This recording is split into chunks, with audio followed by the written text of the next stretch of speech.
buenas tardes, estimados televidentes. Como ha sido anunciado, nuestra mesa redonda de hoy estará dedicada en lo fundamental a la presentación del documental Fidel Castro, Caudal de Río, una visión de la presencia de Fidel hace 20 años en Río de Janeiro, pero también tendremos detalles de cómo va transcurriendo la cumbre Río +20, esta nueva cumbre al más alto nivel para debatir los problemas del desarrollo sostenible. Hoy ha intervenido en esa reunión el presidente de los consejos de Estado y de ministro general de Ejército, Raúl Castro Ruz, y tendremos íntegramente esa intervención de Raúl ante el plenario de los jefes de Estado y de Gobierno y otros representantes allí presentes en Río de Janeiro. Para hablar de este acontecimiento y para hablar de lo que ocurrió hace 20 años en Brasil, está con nosotros esta tarde en la mesa redonda el doctor Osvaldo Martínez, director del Centro de Investigaciones de la Economía Mundial, presidente de la Comisión Económica de nuestro Parlamento, quien estuvo acompañando a nuestro comandante en jefe hace 20 años en Río de Janeiro en aquella histórica cumbre.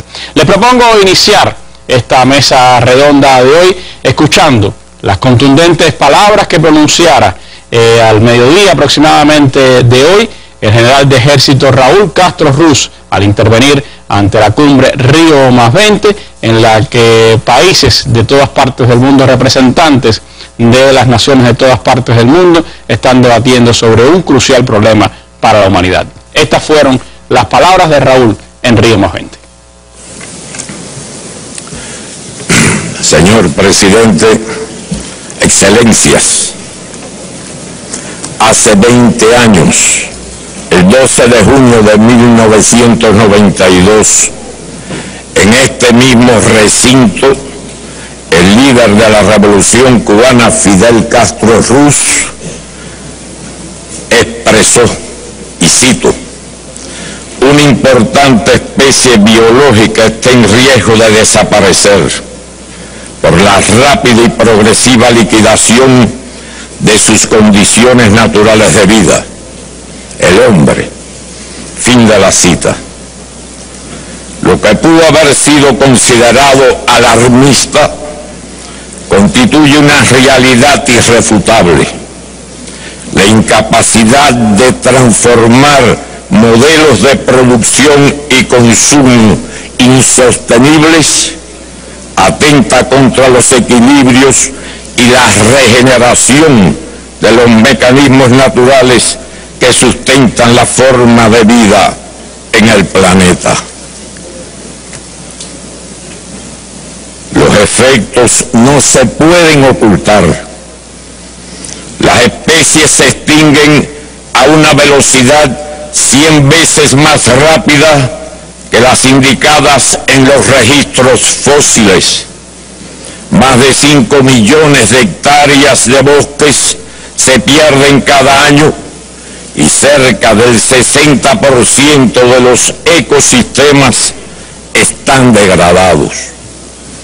A pesar del hito que significó la Convención de Naciones Unidas sobre Cambio Climático, las emisiones de dióxido de carbono se incrementaron en un 38% entre 1990 y el 2009.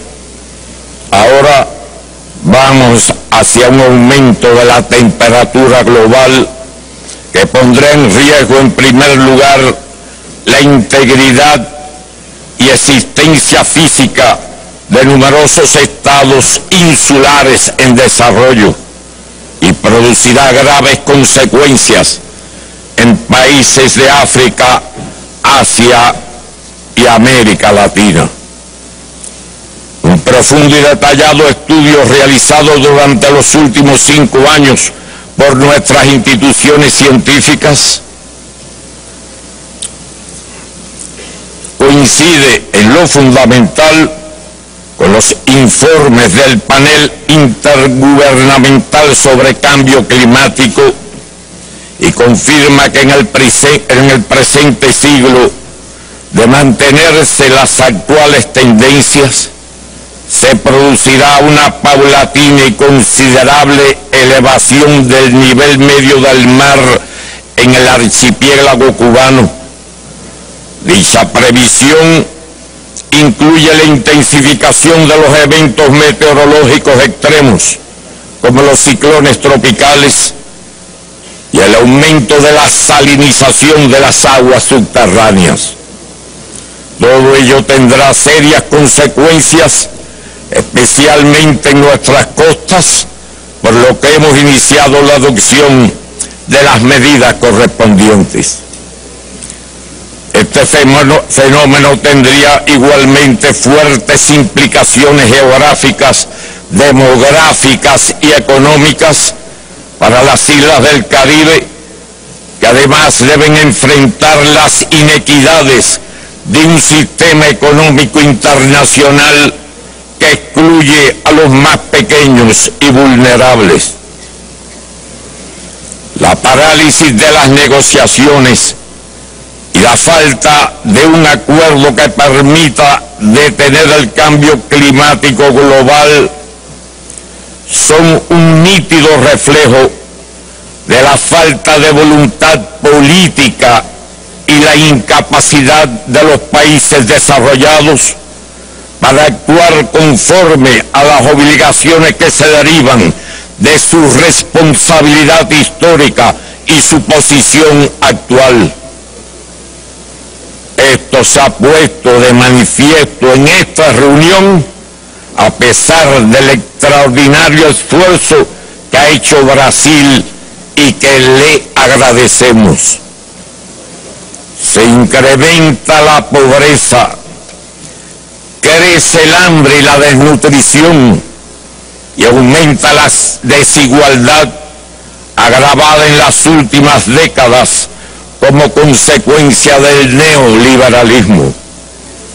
Durante estos 20 años se han lanzado guerras de nuevo tipo, concentradas en la conquista de fuentes energéticas, como la ocurrida en el 2003 con el pretexto de las armas de exterminio en masa que nunca existieron, y la que recientemente se produjo en el norte de África. A las agresiones que ahora se vislumbra continuar contra países del Medio Oriente, se añadirán otras con el fin de controlar el acceso al agua y a otros recursos en vías de agotamiento.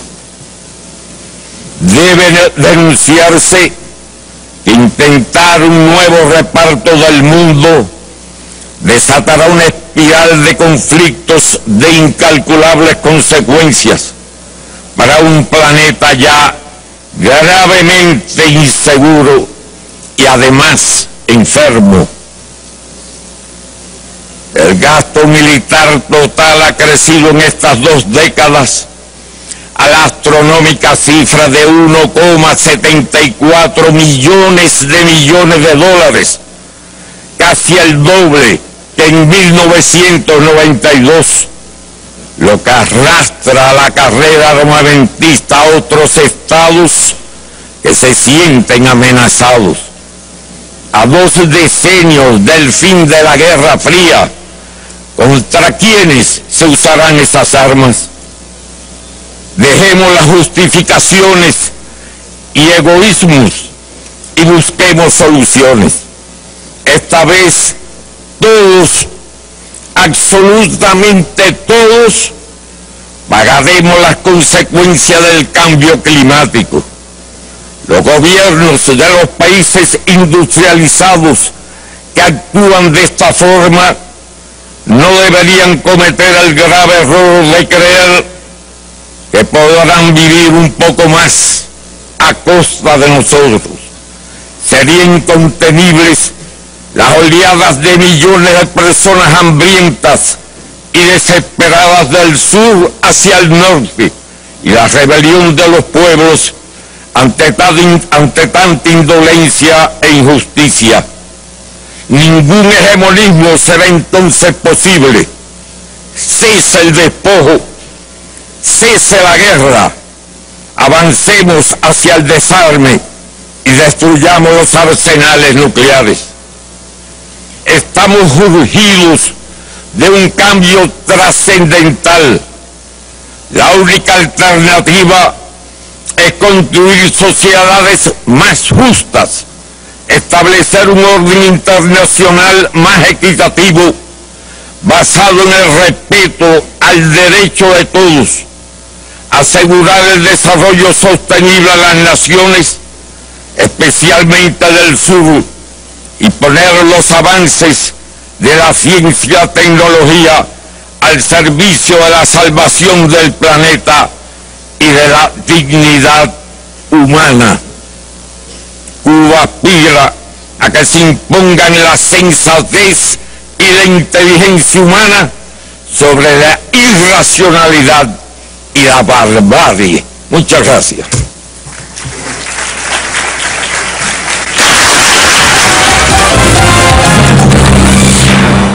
Dejemos las justificaciones y egoísmos y busquemos soluciones, decía Raúl en este discurso en la cumbre Río +20, y recordaba aquel presagio de Fidel hace precisamente 2 décadas cuando decía que una importante especie biológica está en riesgo de desaparecer por la rápida y progresiva liquidación de sus condiciones naturales de vida. El hombre. 2 discursos en 20 años que se emparentan en una misma esencia, Osvaldo. ¿Cómo ves este hecho de que en 2 décadas pues estemos presenciando 2 veces en Río de Janeiro un llamado urgente a salvar la humanidad, y sin embargo ni en uno ni en otro momento hayamos podido llegar a un consenso definitivo sobre cómo salvar a esa humanidad?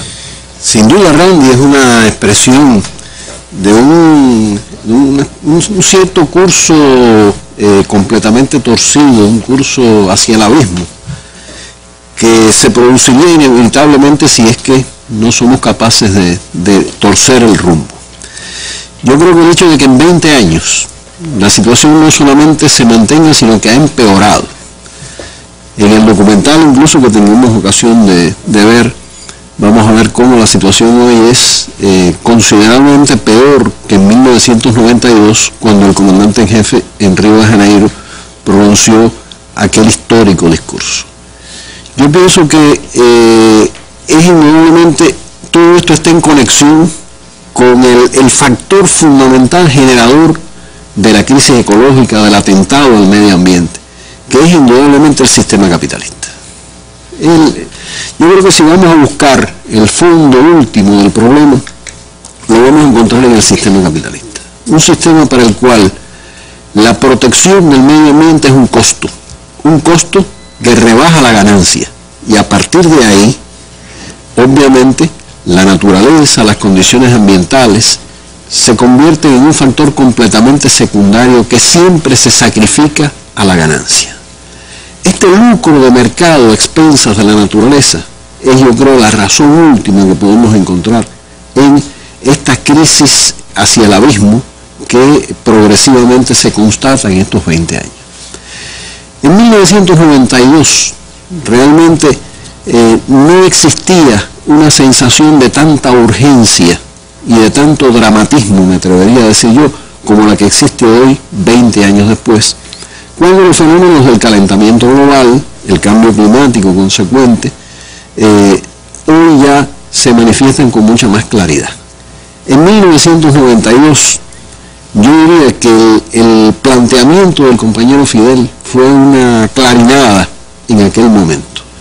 Una clarinada en el cual me atrevo a decir que no hubo en Río de Janeiro en 1992 otro discurso que en solamente 7 minutos de extensión condensara tan brillantemente el tema fundamental del medio ambiente, señalara los culpables y los responsables directos y por lo tanto los que tienen que pagar por las consecuencias, y además diera un camino de solución cuando él decía cosas como: páguese la deuda ecológica y no la deuda externa, elimínese el hambre, elimínese las guerras. ¿Qué sentido tiene una carrera armamentista cuando ya la Unión Soviética en aquel momento había desaparecido? ¿Qué sentido tiene el gasto militar exacerbado? Algo que ahora Raúl afirma en este discurso. Hoy, 20 años después, el compañero Raúl constata prácticamente los mismos temas, solo que agravados aún más.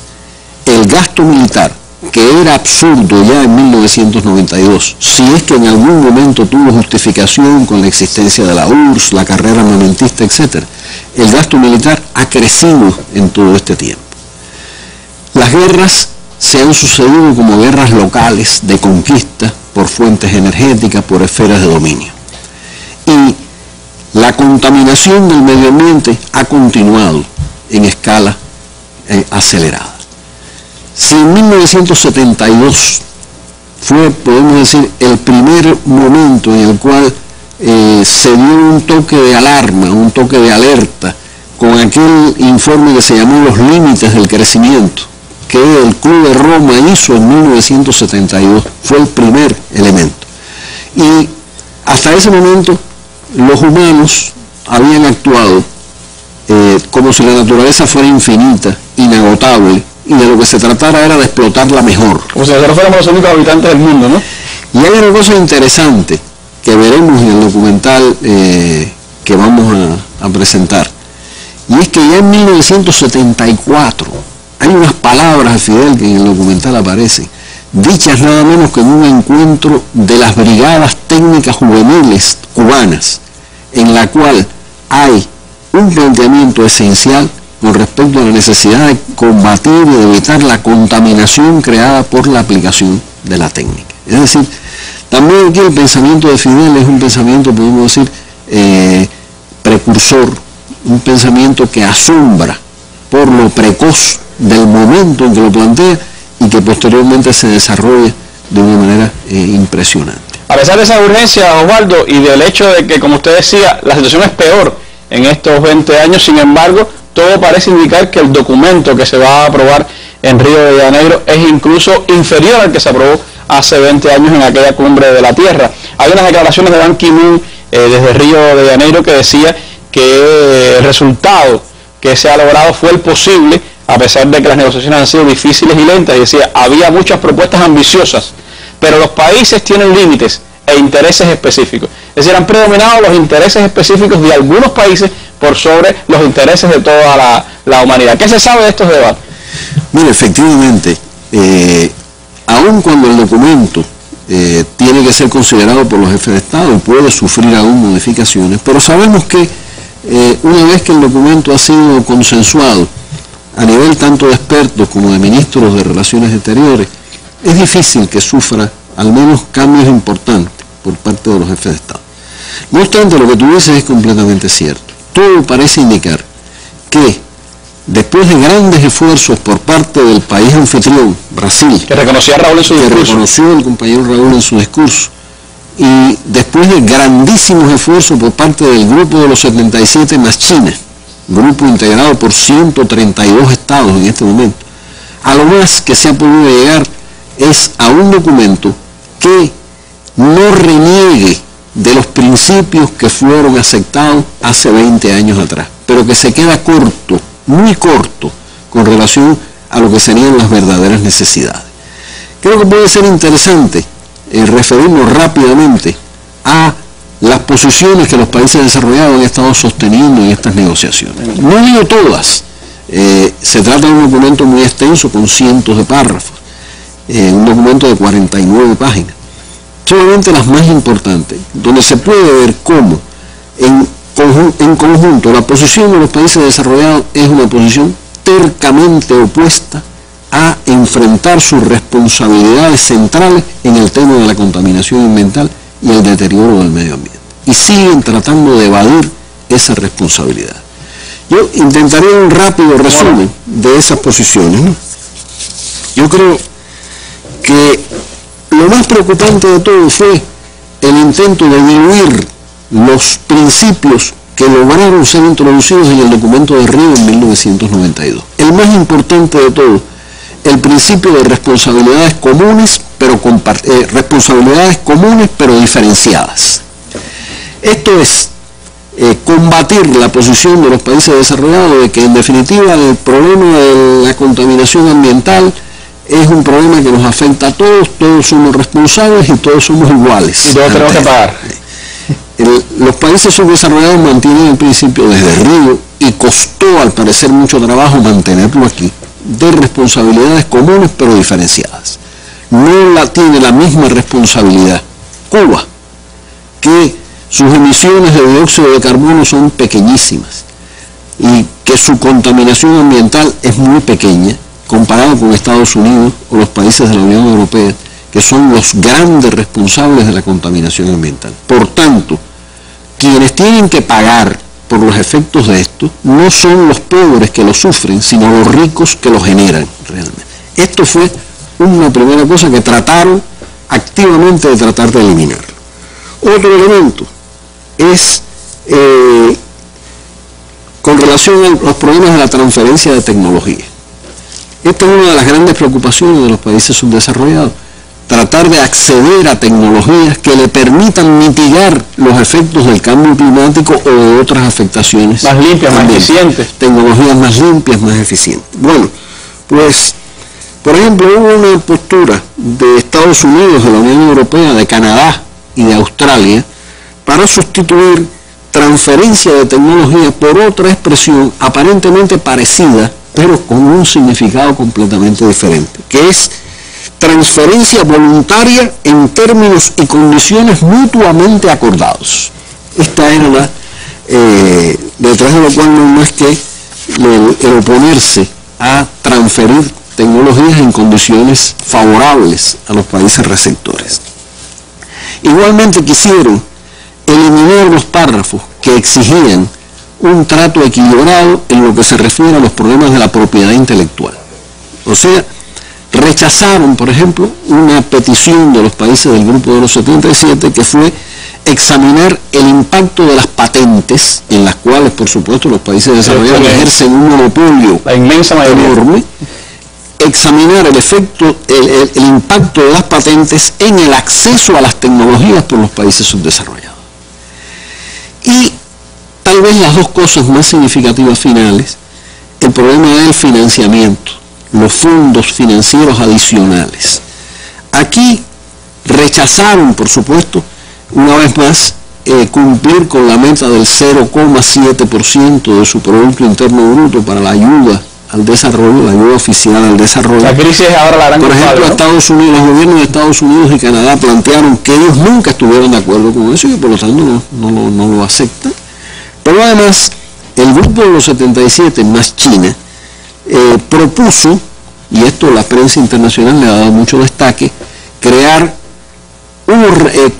un fondo con recursos adicionales por 30.000 millones de dólares anuales entre 2013 y el 2017. Y que ese fondo se incrementara a 100.000 millones anuales desde 2018 en adelante, integrando un fondo para el desarrollo sustentable. Esto, al parecer, en el documento ha quedado diluido en cierta retórica en la cual no se ha podido obtener un compromiso efectivo para poder hacer vinculante y hacer realidad este fondo, en el cual, por supuesto, la responsabilidad fundamental le corresponde a los grandes contaminadores, Estados Unidos, Unión Europea. Y por último, el tema de la economía verde. Ese es un tema que está en discusión y habló Evo fuerte sobre ese tema, caracterizó ese concepto. ¿Qué cosa es la economía verde? La economía verde es el intento de, yo diría, de mercantilizar los procesos naturales y incluso las funciones ambientales, mercantilizarlas por completo, mercantilizarlas y privatizarlas. Parte de un razonamiento increíblemente simplista, diría yo, y es que según estos partidarios de la llamada economía verde, ¿por qué se maltrata el aire? ¿Por qué se contamina la atmósfera? ¿Por qué se contamina el mar? Simplemente porque no tienen valor, porque no pertenecen a nadie. Por lo tanto, para que sean cuidados, preservados, hay que darles un valor monetario, por supuesto, pero para que tengan un valor deben ser propiedad de alguien. Y es el intento de aplicar un proceso de privatización a lo que en el argot internacional se le llama los bienes públicos, es decir, las cosas que no pueden tener propietario privado, cosas crudas como el aire, el agua del mar, es decir, estas cosas que sería demencial realmente. Este es el intento de la economía verde. A partir de ahí, tratar de lograr con mecanismos de mercado, tratar de resolver los problemas que el lucro de mercado ha creado. Ya no serían los ciudadanos los dueños de los recursos naturales, sino serían las grandes transnacionales. Serían las grandes transnacionales, que son por supuesto los que estarían dispuestos a comprar esto. Y tratar de resolver, por ejemplo, el problema de las emisiones de dióxido de carbono, sencillamente mediante que los países ricos le compren cuotas de emisión a los países pobres que emiten, por supuesto, mucho menos.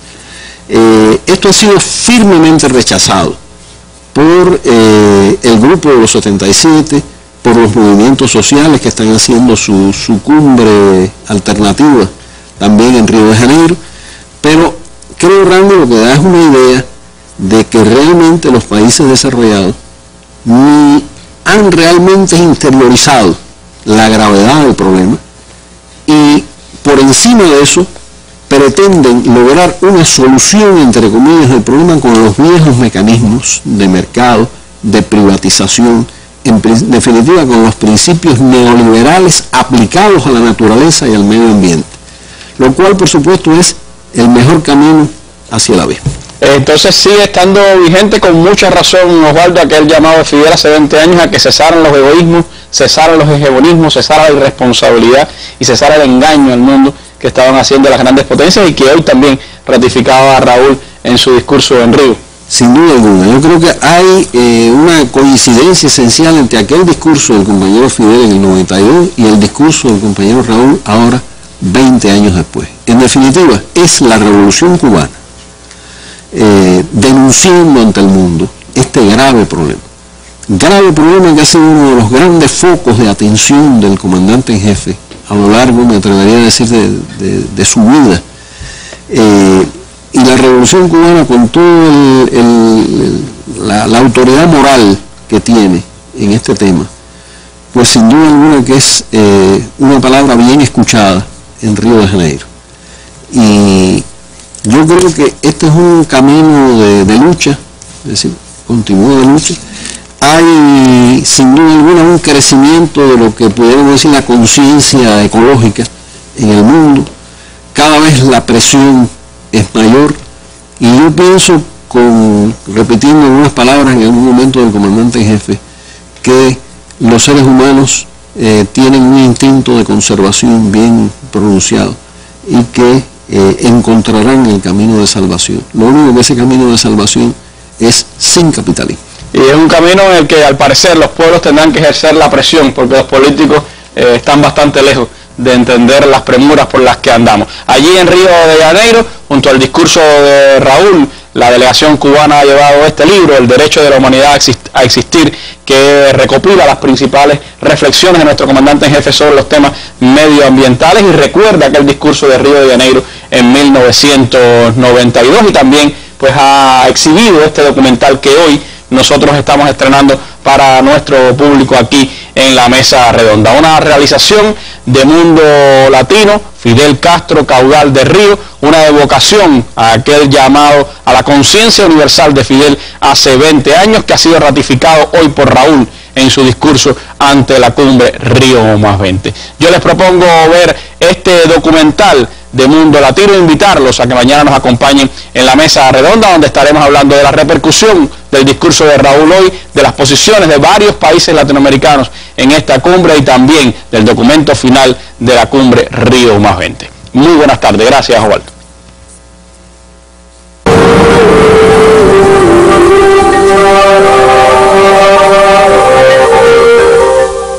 Cuando nadie se lo imaginaba, volvió. El único que yo conozca, el único que hasta hoy venció a la muerte. Teníamos apagones aquellos de 10 horas, de 12 horas. Y ese fue un periodo especialmente duro para todos y muy duro para él. No se acomoda detrás de un buró. Este agujerea preguntas. ¿Cuánto era la emisión de CO2 de una vaca al día? Bush ponía una cara así. Al Fidel estaba diciendo una cosa importante. Y ese gran político de la cumbre de Río de 1992 fue Fidel Castro. y la primera ley de medio ambiente fue de 1981. Y eso tiene un nacimiento igual que un río. Hay un momento de origen y el pensamiento así.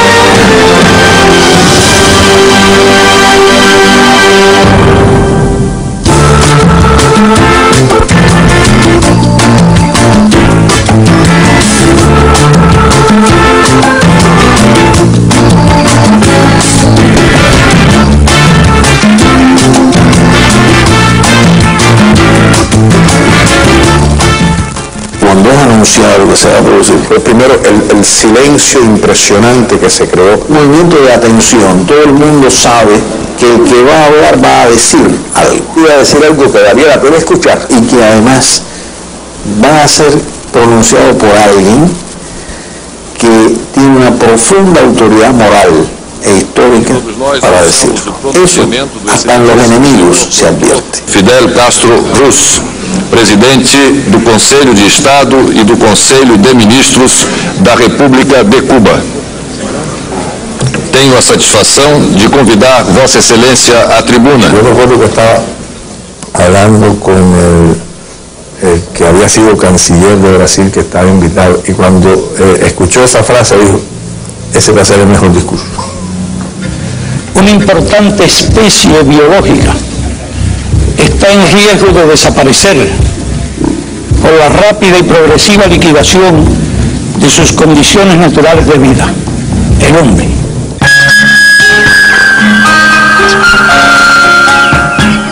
Fidel nace aquí el 13 de agosto de 1926 a las 2 de la madrugada. Es el resultado del matrimonio de un inmigrante español llamado Ángel Castro Argiz y la cubana pinareña Lina Ruz González. Y de ese matrimonio nacen 7 hijos. Fidel el tercero.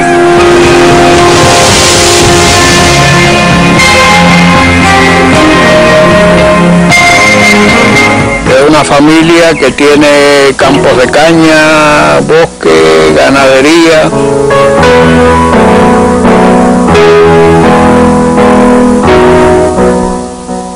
Para Fidel la libertad está estrechamente vinculada a la naturaleza, al monte, a correr con los niños, con los compañeros de juego en Virán. Montaba un caballito que él tenía. El caballito llamaba Careta. Y él se montaba ahí en el caballito, y cogía para acá, cogía para allá. Íbamos a la charca del juego, ahí nos bañábamos. Muchas veces cazaban, ellos tenían una discoteca de esa. Pero era como que dicen de doble reducido, creo que. El rifle, eso de competir y tirando para arriba. Y mira que así mismo fue. Un muchacho siempre dinámico. Él era igual que si fuera un hijo de un trabajador, un campechano. El hombre que se educa, que crece desde la tierra, desde su vínculo con el sembrado, con el fruto, con el árbol, al final es una persona sensible hacia los problemas de la humanidad. Siempre sentí que era ese hombre de campo que, convertido en el ciudadano, en el habitante de la ciudad, no olvida nunca la importancia de la naturaleza y del medio ambiente. Ahora tomamos conciencia de este problema cuando casi es tarde para impedirlo. Es como una especie de clarinada. Esperen, no sigan, paren, estudien, miren. El hombre está en periodo de extinción. Al que él definió como la única especie que es capaz de autodestruirse a sí misma. Hasta ahora mucho del discurso ambiental estaba en el peligro para las especies, sobre todo la megafauna, las especies carismáticas. Esto lo pone en otro contexto. El hombre está en riesgo, la civilización, 6.000 años de civilización pueden desaparecer por estas circunstancias. Nada más cierto. Eso hoy en día lo dicen otros, pero Fidel fue el primero que lo dijo. Los bosques desaparecen, los desiertos se extienden, miles de millones de toneladas de tierra fértil van a parar cada año al mar. Numerosas especies se extinguen. Santiago, Santiago, yo fui a Santiago. de Cuba, Santiago, Santiago, eres la mata y la cuna. Cuando estudiaba en Dolores y en La Salle, sus maestros de los colegios de jesuitas y los franceses, en primera instancia, le crearon como el amor también a la naturaleza. Tanto como recibió de la disciplina de los jesuitas, pudo recibir de su saber, del saber indiscutible, de estos padres que son a la vez profesores.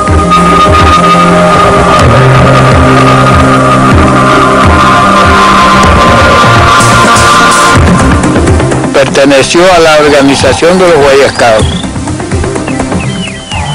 que eran los que visitaban el bosque, vivían en casa de campaña. Y en esas expediciones, en esas excursiones, el alumno Fidel se destaca mucho. Han envenenado los mares y ríos, han contaminado el aire, han debilitado y perforado la capa de ozono, han saturado la atmósfera de gases que alteran las condiciones climáticas, con efectos catastróficos que ya empezamos a padecer. Porque ahí empezaba el cambio climático a tener noticias en el mundo, por ahí se empezaba. La presión poblacional y la pobreza conducen a esfuerzos desesperados para sobrevivir a una costa de la naturaleza. No es posible culpar de esto a los países del tercer mundo, colonias ayer, naciones explotadas y saqueadas hoy por un orden económico mundial injusto.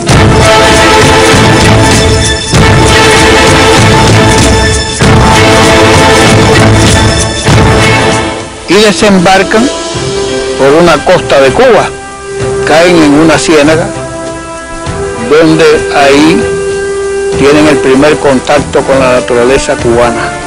Le fue muy difícil, muy complejo, tiene poca experiencia en caminar la montaña, resbalaba mucho, se caía mucho. Y después Fidel ya cogió hábito de la montaña, ya sabía cómo poner el pie al subir la montaña, andar, y un mochilón de eso y una fusil. Empieza él a hablar ya si los campesinos extraían muchos árboles de la montaña. En vez de cortar, sembraran árboles. Cómo conservar la montaña, la Sierra Maestra, que era la segunda madre nuestra. Eso fue una tendencia desde el mismo principio que él entró allí. No fue solo convencer, sino prohibir que se cortara un árbol en la sierra. Hay que suponer a la Sierra Maestra el contexto de una selva tropical, el contexto de una montaña, en el cual el guerrillero está sometido al frío de las madrugadas, a la lluvia que en cualquier momento puede presentarse, al calor sofocante del mediodía con el sol encima de nuestras cabezas. En esa formación que el propio medio impone al individuo, hay que buscar las bases, el cimiento del pensamiento ambiental de Fidel Castro. Es necesario señalar que las sociedades de consumo son los responsables fundamentales de la atroz destrucción del medio ambiente. Ellas nacieron de las antiguas metrópolis coloniales y de políticas imperiales que a su vez engendraron el atraso y la pobreza que ellos azotan a la inmensa mayoría de la humanidad. El análisis que va hasta la esencia del problema tiene que ver con el modelo sobre todo capitalista de producción, con la subordinación de la naturaleza al lucro del mercado. La solución no puede ser impedir el desarrollo a los que más lo necesitan. Lo real es que todo lo que contribuya hoy al subdesarrollo y la pobreza constituye una violación flagrante de la ecología. Y también, pese a todo eso, hay un mensaje de optimismo, una idea de que sí se puede hacer y que puede haber otra alternativa y que puede haber otra variante para la historia. Si se quiere salvar a la humanidad de esa autodestrucción, hay que distribuir mejor las riquezas y las tecnologías disponibles en el planeta. Menos lujo y menos despilfarro en unos pocos países para que haya menos pobreza y menos hambre en gran parte de la tierra.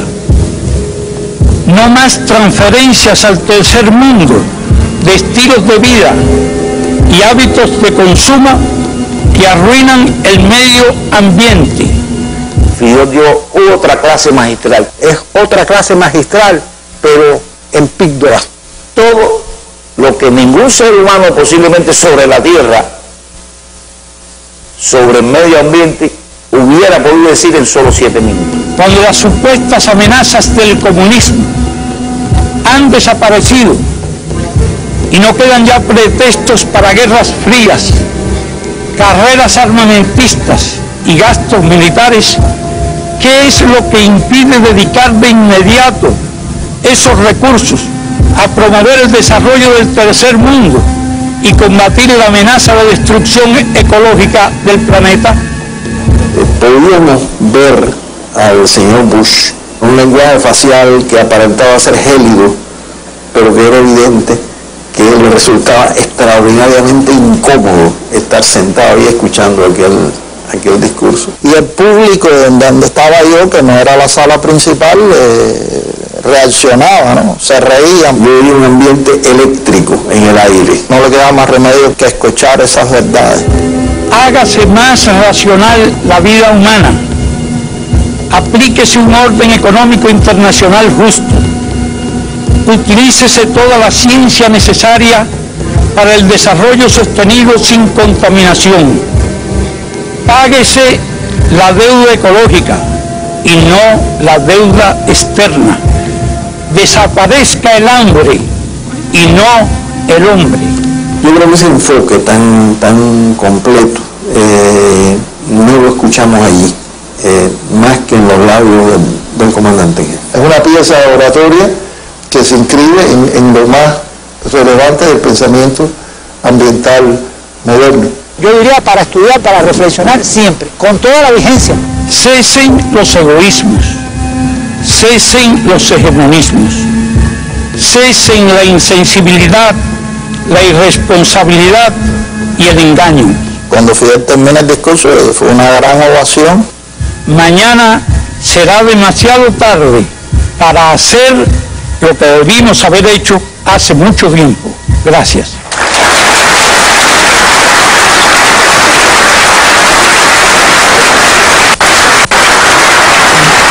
Pusieron la cámara de nuevo en el presidente Bush y él estaba aplaudiendo porque realmente no se podía hacer otra cosa. Era difícil no hacerlo porque todo el mundo aplaudía y aplaudía con pasión. Incluso recibimos a través de otras delegaciones comentarios positivos, comentarios muy favorables de algunos miembros de la delegación norteamericana en relación al mensaje que había trasladado el comandante en jefe. Estoy seguro que se formaron o tenían la más alta opinión de Fidel Castro y de su pensamiento de Brasil. El canciller de Canadá se acerca donde yo estaba y me entrega un papelito pequeño así, donde decía: Fidel, no había tenido el gusto de conocerlo personalmente. Hoy, a partir de su excelente discurso, lo conozco. Felicidades. Entonces ponía Brian Mulroney, que era el primer ministro conservador de Canadá.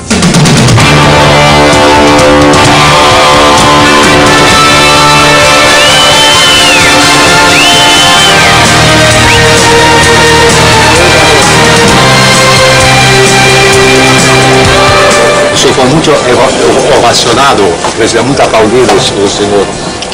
Bueno, porque hablé poco. Sí, voy a decir el mayor número de cosas.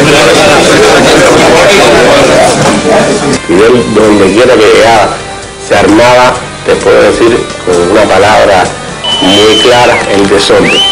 El desorden porque lo querían tocar, lo querían agarrar de una mano, lo aplaudían, le gritaban una consigna, otro quería hacerse una foto, periodistas querían hacerle una pregunta.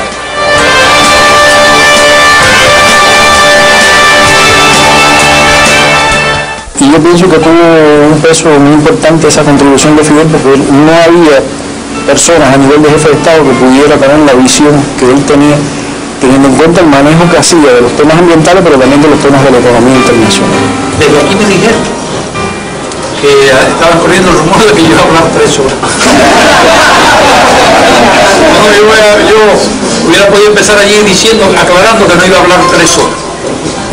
Pero no quise ni siquiera perder esos segundos. Cuando se dice que la especie puede estar en peligro, está en peligro, no hay exageración. Es una dramática y trágica realidad. Y ese gran político de la Cumbre de Río de 1992 fue Fidel Castro.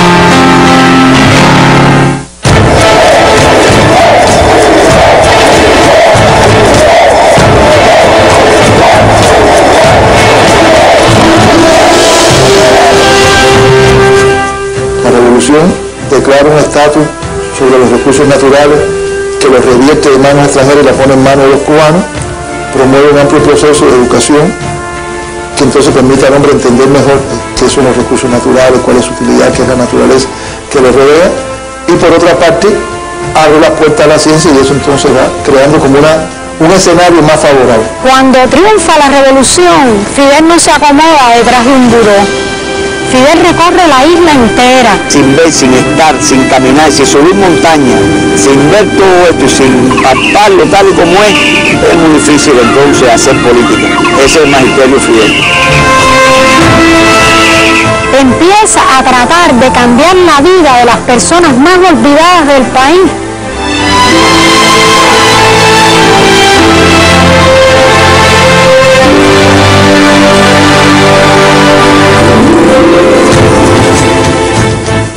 Tan pronto estaba aquí, como estaba allá, como estaba acullá, quería abarcarlo todo. Y así visitan la Ciénaga de Zapata.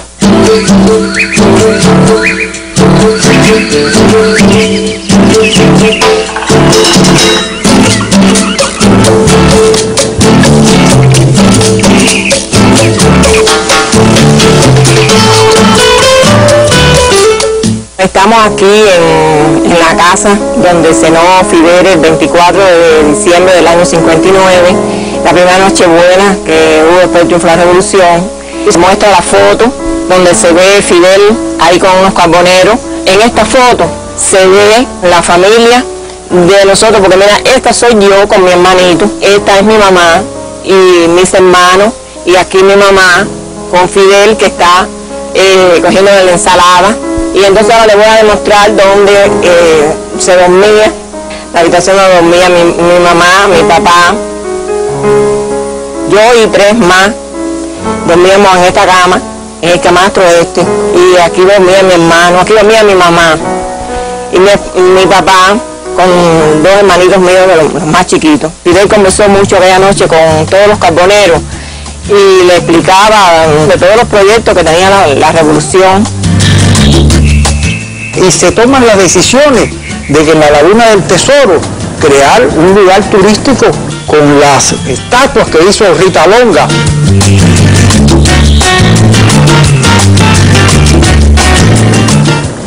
Tenían una pequeña casa bote ahí, una patanita con una casita que ahí donde vivía Lupe, Celia, Núñez, Fidel, la escorta, y pasaban ahí los días, tenían una lancha rápida, tenían un helicóptero para moverse. Transformando la Ciénaga de Zapata y buscando la preservación de especies como los cocodrilos, que estaban en ese momento en extinción.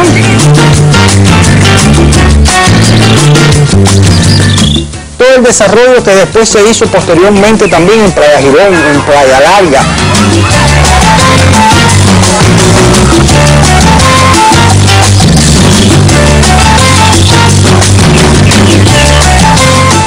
A cada momento es el encuentro con una naturaleza y una isla que él se preocupó, Fidel, de conocer detalladamente, por arriba y por debajo, como submarinista, como pescador, como cazador, como hombre del monte, como guerrillero, siempre apreció aquella bondad y generosidad de la naturaleza que nos amparaba a todos.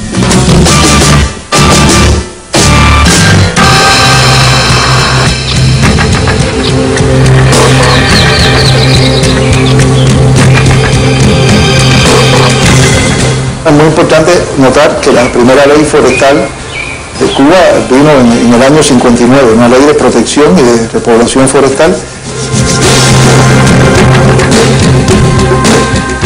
El ejército rebelde es el que se hace cargo en la primera etapa de este trabajo, de conservar la montaña, de sembrar árboles donde quiera. Y esa ley ya declaraba 9 parques nacionales. Pero esa declaración de soberanía ya crea una relación distinta de los cubanos con sus recursos naturales.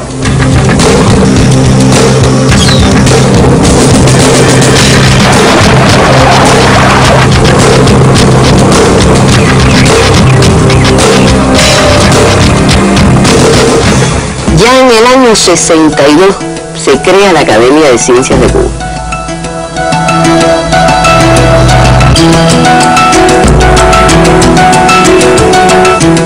Y la Academia de Ciencias crea un grupo de centros muy importantes vinculados al estudio de nuestros recursos naturales.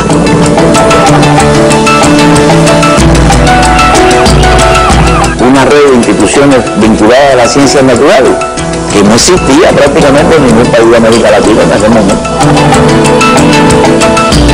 O sea, el reconocimiento de una fase temprana en el pensamiento de Fidel de la necesidad de crear un país hombre de ciencia también va edificando otra relación con los recursos naturales. Porque hemos contado con la información científica para poder trabajar. Información que se fue acumulando, que se fue convirtiendo realmente en saberes de muchas personas en este país. Todos esos estudios en esa época son contribuyentes al pensamiento ambiental, aunque no estaban pensados estrictamente desde una óptica de lo que hoy modernamente llamamos el ambientalismo.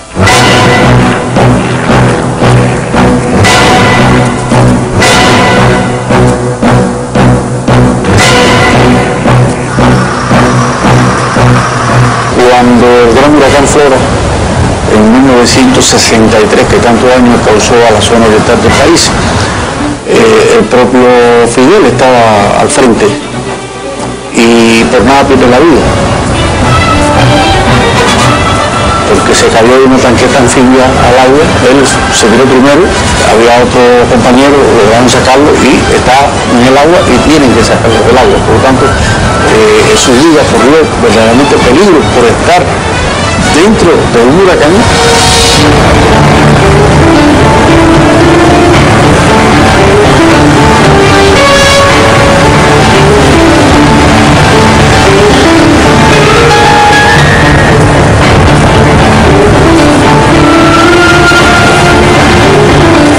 Fidel entabla una conversación con uno de los campesinos, uno de los damnificados, que había perdido a toda su familia. El hombre solamente está vestido con algo que alguna vez fue un pantalón. Está desnudo de la cintura hacia arriba y no tiene zapatos. En el diálogo se impresiona con lo que le cuenta con las vicisitudes que ha pasado y cómo ha perdido todo. Fidel le estimula, le dice que nunca será abandonado y termina la conversación quitándose sus botas y poniéndolas con extraordinaria delicadeza en las manos del hombre.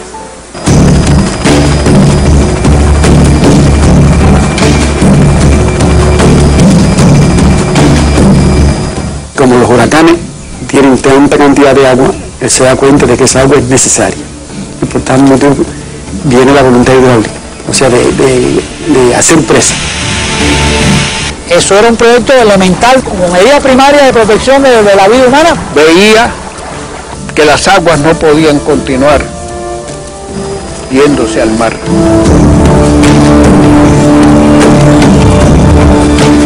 Eso también puede tener parte negativa, por supuesto puede tener parte negativa, pero somos los hombres, somos los científicos los encargados de minimizar la parte negativa, porque siempre que usted actúa con el medio ambiente siempre tiene una repercusión.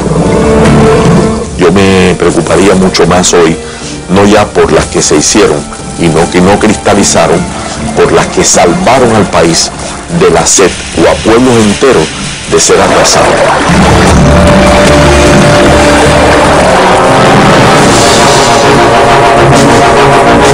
Cuba sigue en los 60 y 70 de alguna forma los patrones de desarrollo del mundo en general, que de alguna manera se basan en la idea de la conquista de la naturaleza, el dominio del hombre sobre la naturaleza como algo agreste que necesita ser dominado, conquistado a través de las obras que el hombre realiza.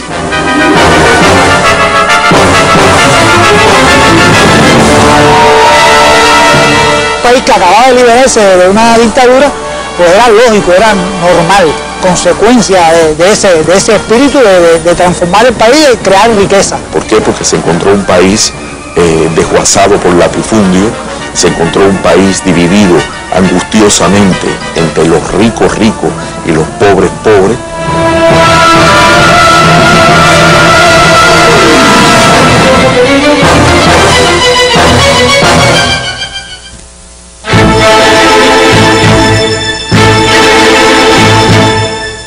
El primer Congreso reconoce que era necesario ya tener un órgano dedicado al medio ambiente. Eso fue en el año 1975. Y así es que en 1976 se crea la Comisión Nacional de Uso Racional de los Recursos Naturales y Medio Ambiente, la conocida Comar. Eso encierra un mensaje donde se le da prioridad precisamente a la protección de nuestros recursos para hoy y para mañana. Y la primera ley de medio ambiente fue de 1981. ¿Por qué unos pueblos han de andar descalzos para que otros viajen en lujosos automóviles? ¿Por qué unos han de ser míseramente pobres para que otros sean exageradamente ricos? Hablo en nombre de los niños que en el mundo no tienen un pedazo de pan.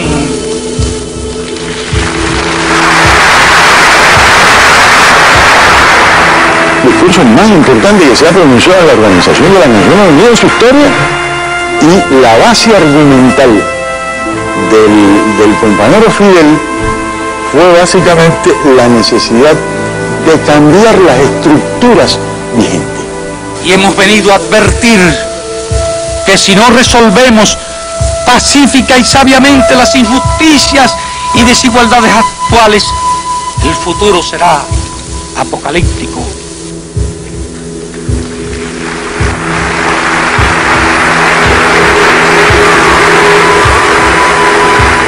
Basta ya de la ilusión de que los problemas del mundo se pueden resolver con armas nucleares. Las bombas podrán matar a los hambrientos,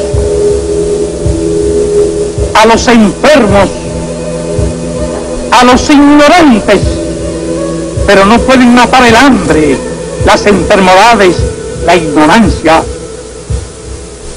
No pueden tampoco matar la justa rebeldía de los pueblos. Y en el holocausto morirán también los ricos, que son los que más tienen que perder en este mundo.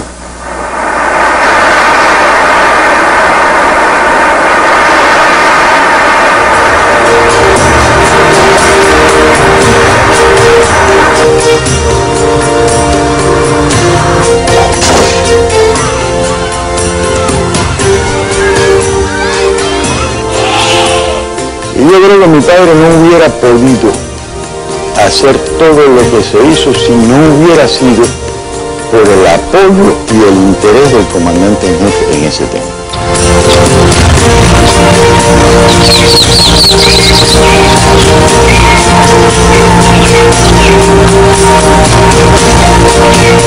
¿Qué sería todo aquello ahora? Un casucherío lleno de sabe Dios qué, escombros de La Habana. Hoy es un inmenso jardín. Recuerdo una de las últimas veces que vino, que me dijo, ¿qué hace falta aquí? Y le dije, nada, que usted venga más a menudo. Eso es lo que nos hace falta, que venga más a menudo. Pero ya él empezaba entonces el periodo especial, y ese fue un periodo especialmente duro para todos y muy duro para él. Quiero seguir jugando a lo perdido. Yo quiero ser azul, ya más que diestro.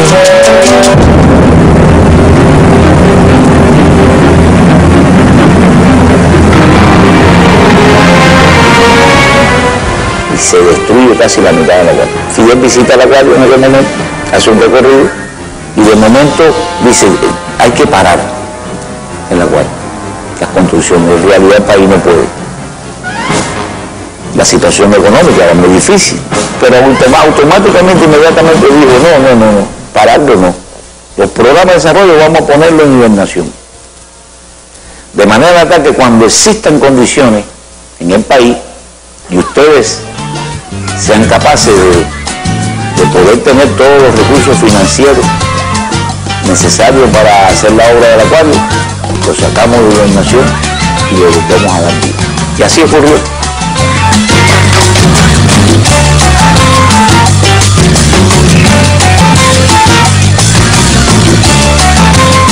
El tema ambiental no es prioritario en tiempos de crisis económica.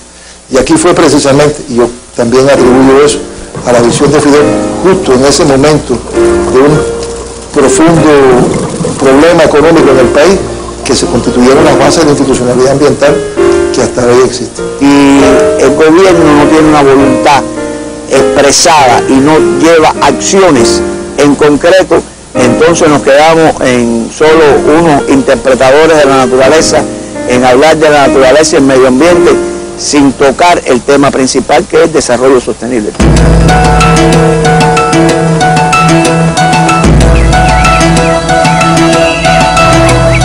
En el río Toa se planteaba una obra de magnitud y de importancia. Que se iba a hacer un embalse. Y habían cálculos, análisis, que decían que era muy provechoso para el país. Todo el pueblo estaba en periodo especial, estábamos muy afectados por todo eso. Prevalecía el interés económico, el interés social. Y llegaron expertos de otro lugar del mundo que fueron llamados para eso y dijeron, aquí. Y Núñez Jiménez le escribió al comandante, le escribió un análisis sobre las consecuencias del represado del río más caudaloso de Cuba, explicándole lo que teníamos y lo que íbamos a perder. Y simplemente el gobierno tomó la decisión de no hacer esa obra. Por las implicaciones que tenía desde el punto de vista ambiental, desde el punto de vista del equilibrio que se iba a romper en esa zona. Cuando se destruye la naturaleza en un punto, se destruye para todo el tiempo. Y es muy difícil que vuelva a regenerarse.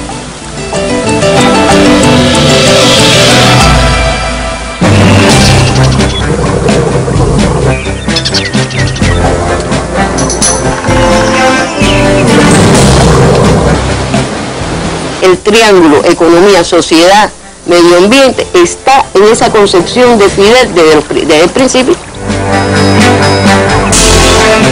Sabía que eso era un diálogo muy difícil y sabía que para los países como Cuba y como todos los países subdesarrollados o en vías de desarrollo, se les daba la difícil opción o desarrollo o conservacionismo. ¿Cómo congeniar las dos cosas?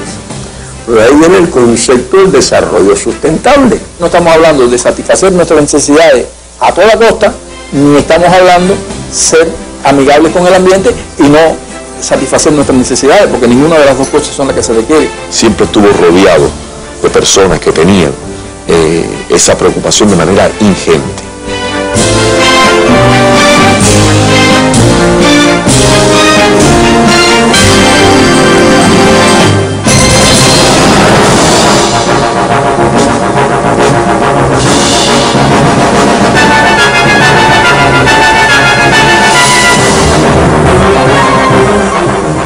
Todo empezó allá cuando se nos presentó aquellos apagones tan grandes aquí en nuestro país, aquí en la ciudad, recordaremos. Y como una bola de nieve, aquello empezó a desarrollarse bajo la conducción del comandante jefe. Como él sabe conducir y como él sabe introducirse y estudiar los problemas importantes que hay que resolver. Así aparecieron los grupos electrógenos distribuidos en diferentes lugares.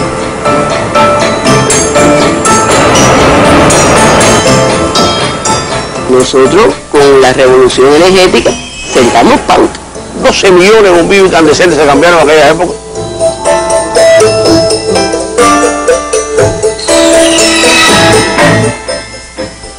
Todo aquello significó un importante ahorro, pero sobre todo un beneficio para todo el que cambiaba un viejo equipo por un equipo nuevo, más moderno, de menor consumo.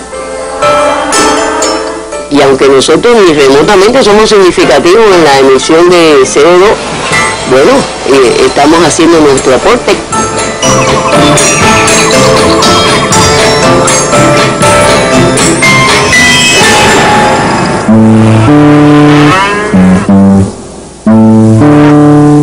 Yo recibí un día una llamada que el comandante quería hablar. Me dice que cuánto era la emisión de CO2 de una vaca al día.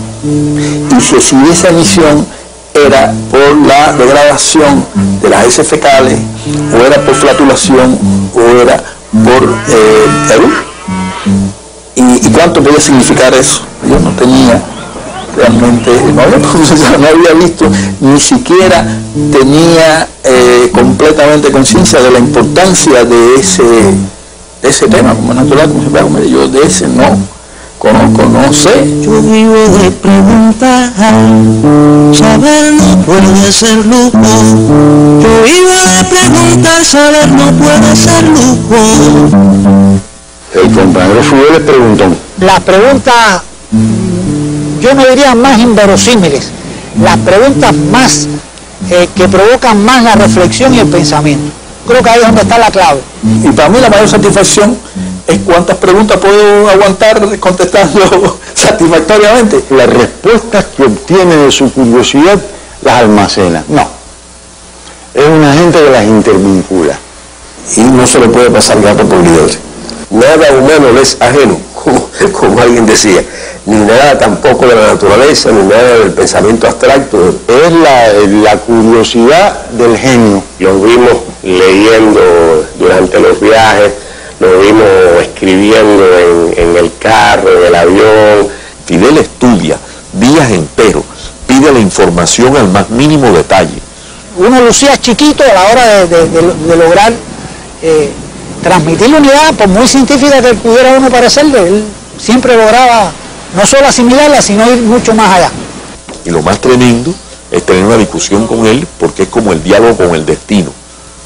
Como el diálogo con el destino, sí, y por qué, y por qué, y por qué, y por qué.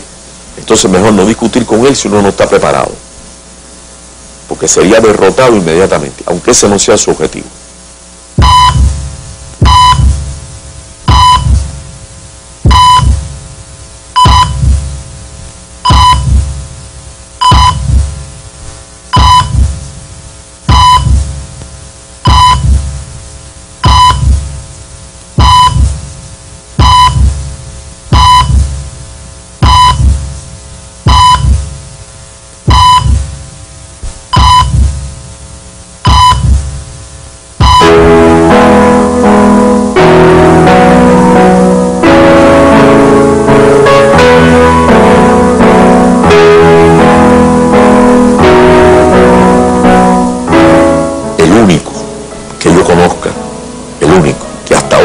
A la muerte. Cuando nadie se lo imaginaba, volvió, ¿no? Yo decía, parafraseando la canción, y en eso volvió Fidel. Con esa voluntad de hierro, con esa capacidad, sigue siendo todavía un sembrador de esperanza y uno que discursa sobre la paz con valentía. Se volvió a vestir de verde, como no esperábamos verlo ya nunca más, con una gorra verde con su estrella, y salió a luchar por la humanidad. Su batalla en el plano de las ideas para hacer conciencia.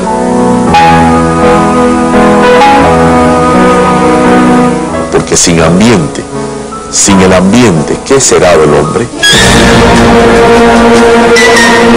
El cambio climático se habla mucho en el mundo, pero muchas veces hay un análisis de lo ambiental, desde las ciencias de la atmósfera.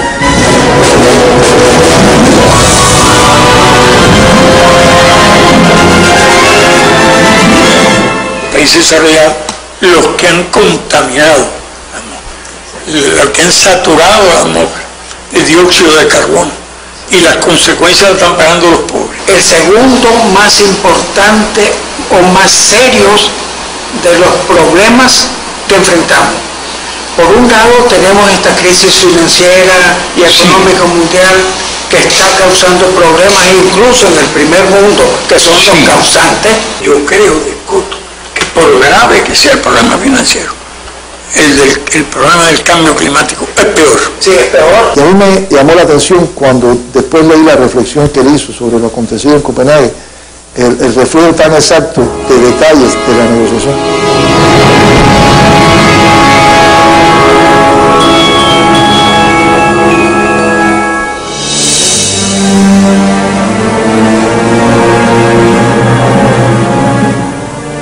Y de Copenhague a la fecha, él ha estado reflexionando sistemáticamente sobre todo el proceso climático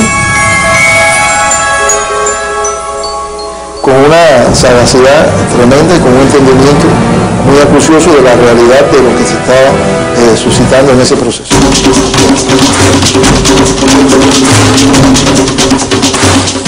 Cuba fue el país que en un momento determinado estuvo más cerca de una catástrofe nuclear.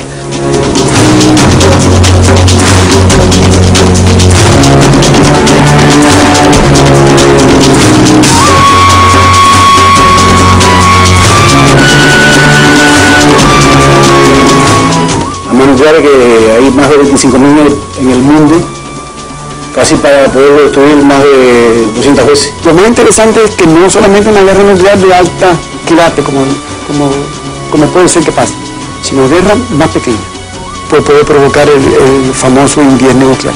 Y Fidel ha estado muy al tanto de ese asunto, para divulgarlo.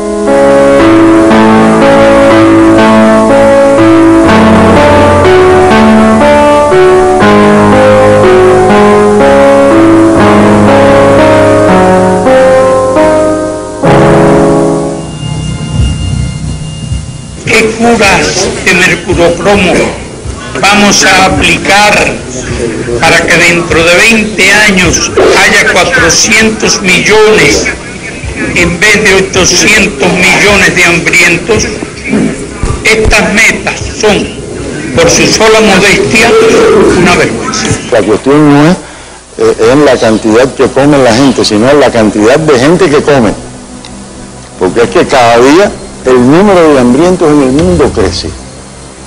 Y ese es un elemento también muy recurrente en el pensamiento del comandante Fidel.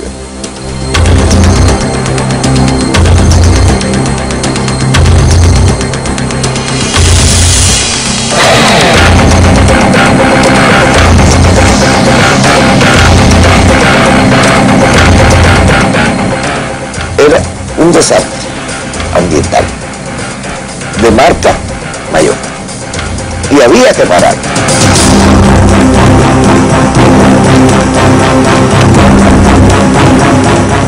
Pero es inconcebible decir que vamos a usar el maíz, es inconcebible decir que vamos a usar los cereales cuando hay tantas personas que se mueren de hambre. Y esa es una idea que sin ningún tipo de exageración fue algo que quizás de los primeros estadistas, para no decir el primero, que vio eso de una forma clara y lo denunció públicamente e inclusive reiteradamente, fue el compañero Fidel. Las campanas que doblan hoy por los que mueren de hambre cada día, doblarán mañana por la humanidad entera. Si no quiso, no supo o no pudo ser suficientemente sabia para salvarse a sí misma. Muchas gracias.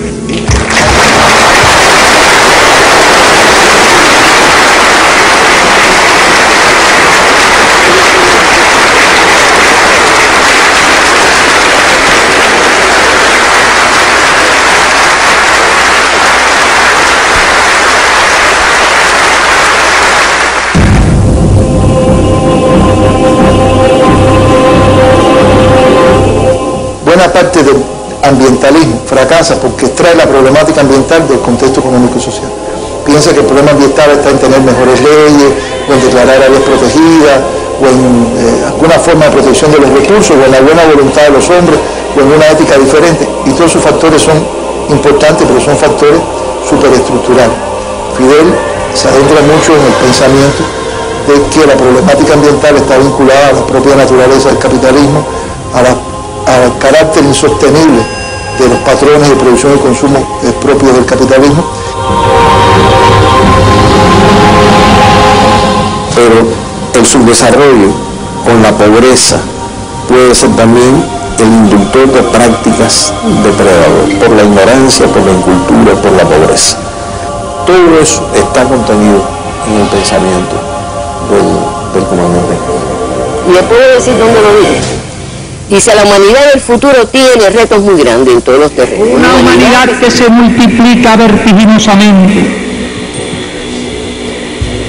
Una humanidad que ve con preocupación el agotamiento de algunos de sus recursos naturales. Una humanidad que necesitará dominar la técnica. Y no solo la técnica, sino incluso hasta los problemas que la técnica pueda crear, como son los problemas, por ejemplo, de la contaminación del ambiente. Y ese reto del futuro solo podrán enfrentarlo las sociedades que estén realmente preparadas. Y nosotros debemos aspirar a que nuestro pueblo esté realmente preparado para afrontar ese reto. Y eso es lo que buscamos con la revolución científico-técnica. Eso es lo que buscamos con la revolución educacional. Eso lo dijo en el año 74. Pero además, ¿en qué marco lo dijo? Lo dijo en la tercera conferencia nacional de las brigadas técnicas juveniles. O sea, le estaba hablando a la juventud. Es el pensamiento más completo y más consciente en términos de estadista que yo he conocido, siempre con una visión muy optimista, con una visión de búsqueda del resultado y con una visión que alcance el tiempo futuro. Cualquier conducta parte de la conciencia. No nacemos conscientes. Entonces yo creo en el hombre, creo en los valores del hombre. El humanismo revolucionario, el humanismo que quiere transformar el mundo para mejorar, para que hacer verdad eso de que otro mundo mejor es posible. Cuando dije hay una especie que está en peligro de desaparecer, el hombre. Pero yo pensaba que había más tiempo, que se disponían por lo menos 80, 100 años o más. Pero el problema es que se están produciendo acontecimientos que la ciencia está descubriendo. Y la velocidad con que se está derritiendo el casquete polar es muy superior a la que se calculó nunca. Podrá la ciencia, en el tiempo disponible, resolver el problema de restablecer el equilibrio. El hombre tiene que demostrar que será capaz de aprovechar ese conocimiento para sobrevivir. Hay que luchar.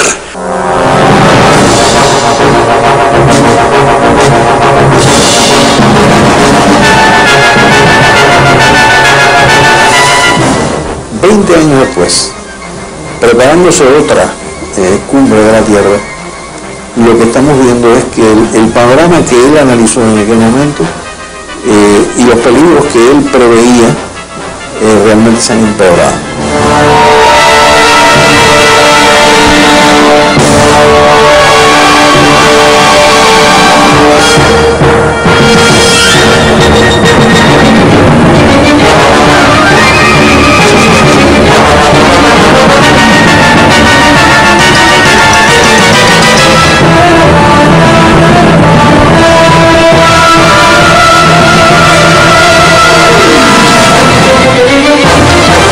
Cada vez que nos reunimos, discutimos y no avanzamos lo necesario, la Tierra se deteriora más.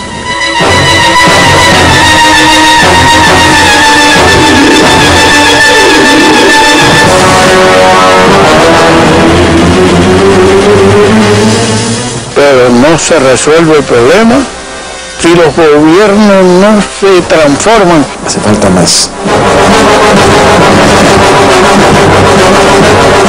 Para salvar el planeta, salvar la especie, salvar el medio ambiente, hay que transformar la sociedad en la cual viven los hombres.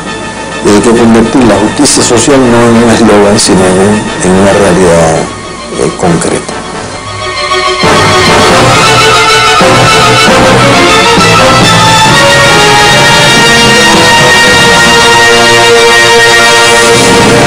No cabemos en la luna, Venus y Marte están muy lejos, el Sol nos quemaría a todos. Creo que hay que salvar este planeta, que es el que la divinidad o la casualidad puso en nuestras manos para en él nacer, crecer y morir.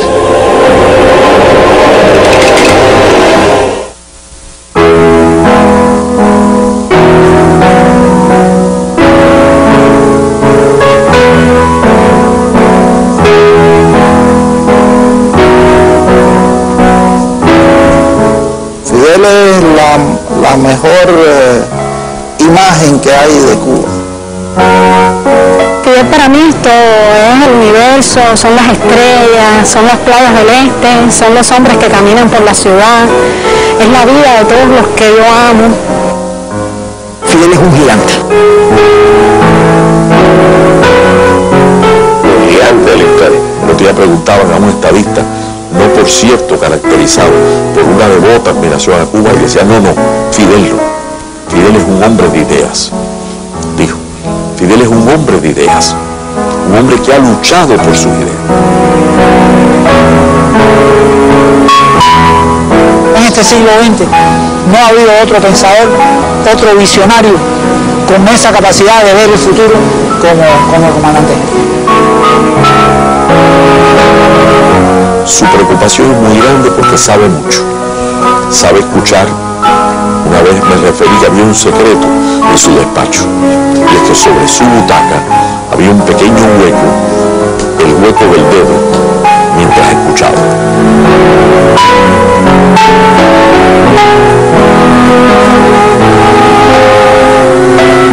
Un tremendo ser humano, sobrepasa las dimensiones de cualquier ser humano. Extraordinariamente cálido y extraordinariamente preocupado por los problemas humanos de sus compañeros.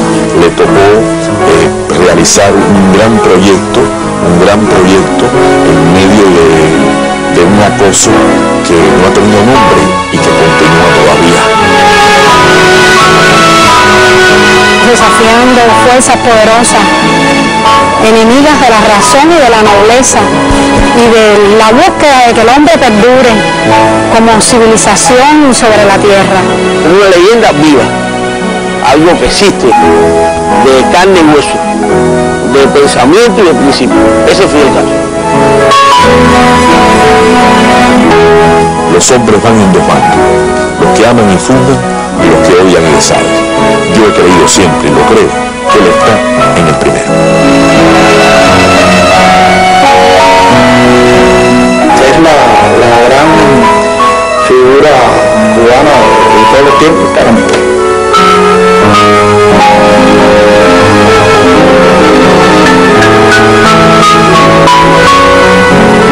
Me dijo, tengo que venir aquí un día con calma para que me digan los nombres de los árboles porque se me han ido olvidando. A mí nunca se me olvida aquella frase, porque fue la última que le oí a él directamente hablando. Tal vez algún día él vuelva por aquí y podamos recordarle caminando el nombre de algunos árboles, ¿verdad?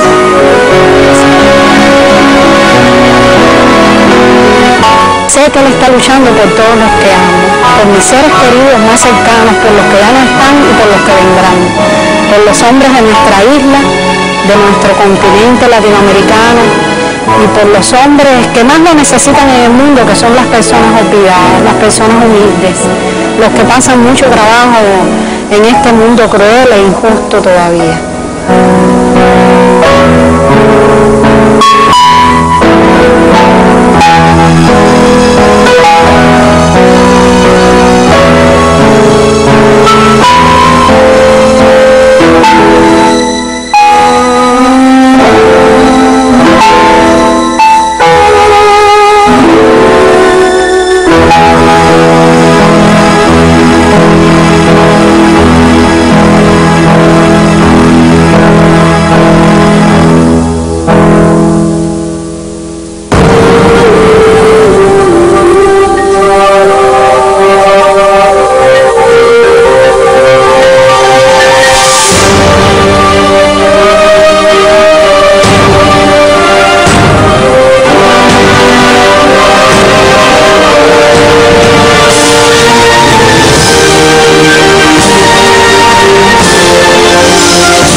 qué linda es.